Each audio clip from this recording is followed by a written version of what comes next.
कर दूंगा मैं वरना तेरी टाई टाई फिस।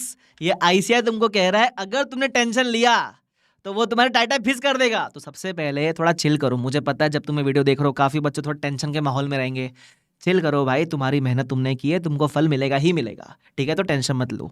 अब इसी बात पे स्वागत नहीं करोगे हमारा? So welcome welcome welcome everyone to this amazing video, जिधर आप सबको जो था इंतजार 5.5 डे स्टडी प्लान। एफआर को कब शुरू करना है, कितना पढ़ना है? सर आप मैराथन लोगे क्या? लूंगा ना सर। बराबर सर, हमको नहीं देखना मैराथन लाइव, फिर हम कैसे करें? उसका भी प्लान रेडी है सर।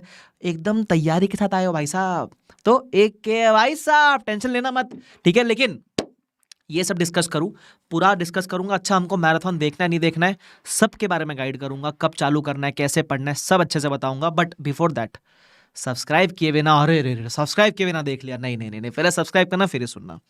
अब हम बात करते हैं एफआर को शुरू कब से करना चाहिए। अच्छा बता दूं, ये प्लानर मेरे टेलीग्राम पे डाल दूंगा, लिंक डिस्क्रिप्शन बॉक्स में होगा, जाके ज्वाइन कर लेना, डाउनलोड कर लेना, ठीक है?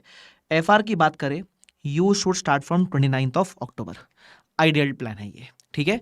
इतने साल से पढ़ा रहा हूं, इतने सारे बच्चों को देखा है पास होते हुए।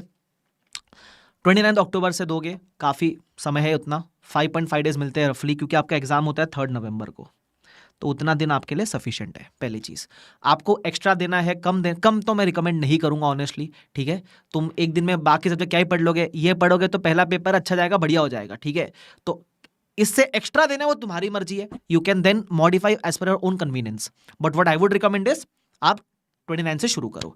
अब इसी दिन पे मैंने आपके लिए एक प्यारा प्यारा मैराथन शेड्यूल कर रखा है, ऑल इंडिया मैराथन, ठीक है? इस बार मैं एक ही दिन मैराथन लूंगा, पहले मैं 2-2 दिन लिया करता था, बट इस बार मैं एक ही दिन लूंगा। इसमें आप सारे इंडेक्स कवर करोगे क्या? तो इसमें मैंने सोचा जो बड़े टॉपिक है वो छोड़ के मैं सब पढ़ाऊंगा। जैसे बड़े टॉपिक कौन से? 103, 110 मतलब business combination CFS, financial instruments, share based payment, 115, 116, इनको छोड़कर मैं सब कुछ कवर करूंगा। सर फिर ये हम कहां से करें? देखो इसके लिए मैंने लास्ट टाइम भी मैराथन ले रखा है उसके लिए मैंने रिवीजन वीडियोस भी दे रखे। वैसे तो रिवीजन वीडियो पूरे एफआर का ही है, बट कैसा होता है, मुझे लगता है यार जब बच्चा आखिरी 5.5 दिन में पढ़ रहा होता है ना, तो बड़े टॉपिक वो कर लेता है, लेकिन उसका सबसे बड़ा रिस्क होता है कि जो स्मॉल स्मॉल टॉपिक होते हैं ना, स्मॉल मतलब ये बड़े को छोड़कर, वो छूटने का वो डर रहता है। तो मैंने बोला क्यों ना हम इस बार वो सारे कवर करने का ट्राई करेंगे। और हर बार मुझे मैराथन में टाइम कम पड़ता था, तो इसलिए मैं शुरू भी इस बार 9 बजे करूंगा और 9 बजे तक पढ़ाऊंगा, ठीक है? तो हम कोशिश करेंगे ये छोड़ के जितने भी सारे बाकी बचते हैं वो हम कवर करने का कोशिश करेंगे, ठीक है? उसमें भी 1-2 रह गया तो कोई बात नहीं, हम रिवीजन वीडियोस हमारे पास है, बट कोशिश मैं पूरी करूंगा, जितना मैं खींच सकूं मैं खींच लूंगा उसके अंदर, ठीक है? तो हम टोटल 11-12 घंटा बैठेंगे, जितना खींचेंगे खींच लेंगे उसके अंदर, इनको छोड़कर, ठीक है? ध्यान रखना। अच्छा इनके लिए मैंने पहले भी ले रखे मैराथन रिवीजन वीडियोस भी, बिंदास देखो। अब इसको टैकल कैसे करना है मैं बताऊंगा। तो सपोज आप मैराथन देखने वाले हो लाइव, सर हमको लाइव देखना चाहिए क्या? देखो मैं बताऊं, हर बच्चे का पढ़ने का तरीका अलग होता है। किसी बच्चे को रिवीजन वीडियो देखने से एक फ्लो मिलता है, उसके बाद वो फ्लो को 4.5 दिन तक कैरी ऑन कर सकता है। अगर आप वो वाले बंदे हो जिनको फ्लो मिलता है ये सब देखने से, तो आप देखो। बट अगर आप सेकंड टाइप के बंदे हो जिसको बोलता है नहीं नहीं भाई मैं और मेरी सेल्फ स्टडी है ना, तो मैं सेल्फ स्टडी करूंगा और जब मुझे चाहिए उस समय मैं अपने रिवीजन वीडियोस देख लूंगा, तो फिर आप सेल्फ स्टडी करो, कोई दिक्कत नहीं है। सो यू इतने टाइम से आप पढ़ रहे हो, यू नो योर टेक्निक, आपको पता है आपको क्या जमता है, तो जो जमता है उस हिसाब से करो। मैं कभी भी ऐसा नहीं करूंगा कि जस्ट बिकॉज मैं लाइव आ रहा हूं तो मैं सबको आके बोलूं नहीं नहीं लाइव आना ही है। नहीं भाई, तुमको जरूरत लगती है तो आओ, तुमको लगता है नहीं सर हमको आपकी जरूरत नहीं है, हम खुद पढ़ेंगे, बिंदास खुद पढ़ो, मुझे कोई दिक्कत नहीं है, ठीक है? ध्यान रखना।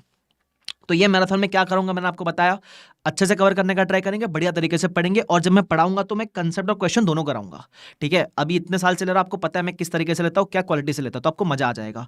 अब ये अटेंड करने का एक फायदा पता है क्या है? अगर आपने ये अटेंड किया तो जब आप ये टॉपिक्स खुद पढ़ने बैठोगे ना, समय कम लगेगा। ऑफकोर्स अगर आप नहीं देख रहे हो तो उसलिए मैंने उस हिसाब से जब विदाउट मैराथन का प्लानर दिया है, तो मैंने टॉपिक के लिए समय ज्यादा दिया, मतलब उस दिन में मैंने कम कम टारगेट्स दिए, क्योंकि आप मैराथन नहीं देखोगे तो आपको चीजें रिकॉल नहीं होगी ना, तो इस मतलब इजीली रिकॉल नहीं होगी फिर, तो इसलिए मैंने उसके लिए समय थोड़ा ज्यादा दिया है। फिर तो आप सोचोगे ना सर मेरा तो एक दिन वेस्ट हो गया, एक दिन वेस्ट नहीं होता है। आप ये पूरा करोगे ना अच्छे से, तो आपका यहाँ बाकी जगह पर समय बचेगा जो आपने अटेंड किया रहेगा। तुम समझ रहे हो मेरी बात? यस। तो इसलिए मैं आपको एक दिन लूंगा मैराथन और बाकी दिन आपके लिए मैं पूरा ही दूंगा सेल्फ स्टडी के लिए, आप अपने हिसाब से करो, बिंदास, को टेंशन वाली बात नहीं है, ठीक है? ये हो गया मैराथन के बारे में। उसके अलावा मैंने टारगेट्स लिख रखे। कौन से दिन क्या क्या करना है। अगर आप मैराथन देखने वाले हो तो बाकी दिन के भी टारगेट्स मैंने दे रखे अच्छे तरीके से, पूरा बफर वगैरह लेकर चला है मैंने। किसी ने अगर अच्छे से प्रिपरेशन कर रखी है, इतना time is more than sufficient. बस मैं एक चीज बोलना चाहूंगा, when you are studying FR in those last 5.5 days जो भी आपको मिलता है, आप प्लीज फोकस करना मोर ऑन क्वेश्चंस, ठीक है। कंसेप्ट तो पढ़ना ही है बट फोकस करना मोर ऑन क्वेश्चंस। प्लस अगर आपने मैराथन देख रखा है तो मैं तो कंसेप्ट क्वेश्चन दोनों कराऊंगा, तो जो कंसेप्ट आपको मैराथन देखते समय रिकॉल हो गया उसको तो आप दोबारा पढ़ना भी मत। जो कंसेप्ट आपको मैराथन में रिकॉल नहीं हुआ सिर्फ वो कंसेप्ट पढ़ना, और क्वेश्चन जितने मैं बोलूँ वो सारे कर लेना, एलडीआर क्वेश्चन बेसिकली, बराबर। और जो बिग टॉपिक्स है, बिग टॉपिक जब आप रिस्पेक्टिव डे पे पढ़ोगे, आप चाहो तो या तो फटाफट से क्विक रिवीजन देख लो या मैराथन देख लो, जो भी 2 के स्पीड में देख के फटाफट से पुराने मैराथन जो भी लेटेस्ट रिवीजन वीडियोस है वो, या फिर सेल्फ करना चाहो तो सेल्फ कर लो, कोई दिक्कत नहीं है, but focus more on questions. I feel ऐसे कंसेप्ट पढ़ो, ऊपर से पढ़ के आगे निकल जाना, क्वेश्चन पर ज्यादा फोकस करना, ठीक है, ध्यान रखना ये बात। उसके अलावा मैंने एग्जाम डे पूरा बफर रख के रखा है, तो इट इज पॉसिबल कभी कभी आप पढ़ रहे हो, सपोज आपने ये दिन पढ़ा और आपका 10113 रह गया, कोई बात नहीं, मैंने बफर रख के रखा है लास्ट डे पे, ठीक है। या फिर आप इसको नेक्स्ट डे कैरी फॉरवर्ड कर लो, कभी टाइम कम लग रहा, टाइम बाकी टॉपिक में कम लगा, ज्यादा बचा टाइम है आपके पास, तो ये वहां कैरी फॉरवर्ड हो जाएगा। तो वो एक टॉपिक ऊपर नीचे इट इज ओके, बट मोटा मोटी आपको मैंने दे रखा है। और अगर आपका एज पर दिस प्लान चल गया सब कुछ, तो एग्जाम डे का फुल हाफ डे बफर है आपके पास। तो उस समय पे आपने जो फर्स्ट 2 दिन पढ़ा रहेगा, मतलब क्योंकि 5 दिन तक एफआर पढ़ रहे, तो जो पहले 2 दिन पढ़ा वो भूलने का चांस होता है ना, तो वो आप यहाँ रिवाइज कर सकते हो, वो सब मैंने लिख के दिया हुआ इधर, ठीक है। उसके अलावा बढ़िया काम मैंने पता है क्या किया हुआ आपके लिए, मैंने एक ट्रैकर दिया हुआ आपको बनाकर, कि जैसे मैंने टारगेट दिया, फॉर एग्जांपल इस दिन पे कुछ टॉपिक्स करने थे, तो आप लिख देना कौन से टॉपिक कर लिए, और कुछ पेंडिंग बच गया तो पेंडिंग यहाँ लिख देना। फॉर एग्जाम्पल मैंने फर्स्ट डे टारगेट दिया आपको 16, 38, 40, मान लो आपका 16, 38 हो गया तो लिख दो, 40 बच गया तो लिख दो पेंडिंग, ताकि किसी दूसरे दिन पे अगर टाइम बचे तो ये 40 को उठा के कवर कर लेंगे, समझे। तो इसका बेसिकली प्रिंट लेकर रख लेना, ठीक है। उसके अलावा मैराथन मेरे चैनल पे होगा, ये देखो एकदम प्यारा प्यारा मैराथन एफआर का, ठीक है। उसके अलावा आपके लिए एफआर की रिवीजन प्लेलिस्ट अवेलेबल है, पुराने मैराथन भी अवेलेबल है, तुमको जो सूट करता है तुम बिंदास देखो, ठीक है। तो वो कोई टेंशन वाली बात अपने पास है नहीं, इधर देखो प्लेलिस्ट वगैरह आपको मिल जाएगी।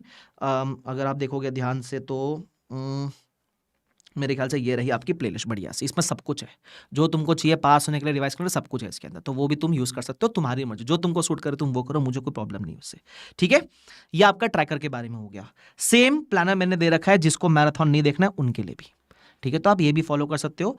इसमें भी मैंने, क्योंकि आप मैराथन नहीं देखोगे तो जो स्मॉल टॉपिक्स है, जैसे मैराथन देख के फटाफट से रिवाइज होता है तो चीज़ें रिकॉल जल्दी हो जाएगी यहाँ, बट मैराथन नहीं देखोगे, अपने पेस पे करोगे तो समय थोड़ा ज़्यादा लगता रहेगा, इसलिए मैंने टॉपिक भी कम दे रखे, ठीक है। तो आपको जैसे सूट करा आप करो, कोई टेंशन वाली बात नहीं है। और इसमें भी ट्रैकर अवेलेबल है, तो ये दोनों प्लानर में डाल दूंगा, यू डिसाइड।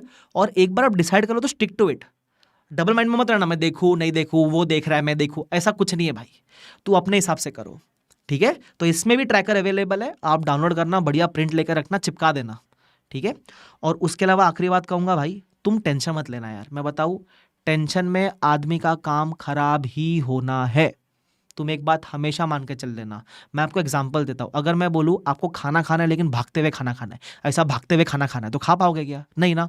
आप क्या बोलोगे, शांति से एक जगह पे बैठ के खाना खाएंगे आराम से। सर पढ़ाई में सेम होता है, अगर आपका दिमाग कॉन्स्टेंटली टेंशन में तो भाग रहा है, अब भागते हुए दिमाग को तू बोलेगा कॉन्सेंट्रेट कर, पढ़ पढ़ पढ़, वो नहीं पढ़ पाएगा। उस दिमाग को एक जगह पे बिठाओ, प्यार से बोलो आ हा हा बैठ इधर तू, अब तू पढ़, तो पढ़ाई भी मीठी मीठी होएगी, बढ़िया हाजमा भी अच्छा होएगा। जब एक एग्जाम्पल काफी घटिया था मेरा, बट तुम समझ गए ना मैं क्या कहने का ट्राई कर रहा हूं। तो इसको तेरे को ठंडा रखो, इसको गर्म रखने से काम सिर्फ खराब होएगा, अच्छा नहीं हो सकता, ठीक है। बाकी कुछ भी जरूरत लगी, भाई आया है, टेंशन लेने का नहीं, पास करवा के जाएगा। मतलब मैं अपने अच्छे सारे एफर्ट डालूंगा, बट पास होने के एफर्ट आपको ही करने हैं, तो करना मेहनत, मुझे पता आप कर लोगे। अब बहुत मेहनत हो, आप इतने समय से मेहनत करो, वेस्ट नहीं जाएगी, ठीक है। So please keep working hard, और मिलते हैं अपन 29 को। अगर आप मैराथन में आ रहे हो तो, नहीं आ रहे तो कोई दिक्कत वाली बात नहीं है, कभी ना कभी मिलते ही रहेंगे। आप वैसे ही मुझे कोई ना कोई वीडियो में देख ही लोगे, तो वैसे मिल लेंगे, ठीक है। तो शुक्रिया everyone, I hope this was helpful, thank you so much, bye bye everyone, take care, see you all, bye bye.